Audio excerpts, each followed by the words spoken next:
Finally भैया Dubai के लिए छोड़ दिया है। और कमेंट में भैया गाली वाली मत देना, पायल को मैं साथ ही ले आया हूँ, ठीक है।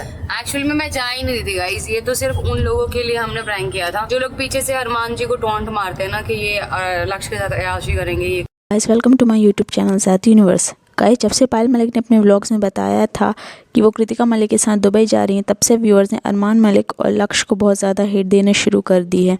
व्यूअर्स का कहना है कि अरमान कृतिका और पायल को दुबई भेजकर इंडिया में लक्ष्य के साथ मज़े उड़ाएगा।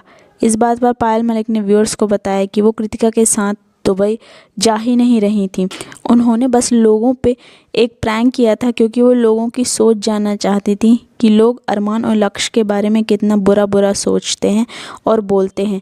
अरमान ने भी सबको जवाब देते हुए बताया कि पायल तो कभी भी दुबई जाने वाली ही नहीं थी।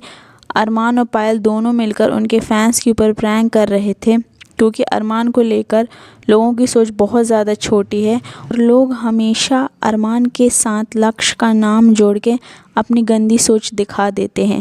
अरमान ने लोगों से ये भी कहा कि अरमान एक व्लॉगर हैं, वो अपनी पर्सनल लाइफ लोगों को दिखाते हैं।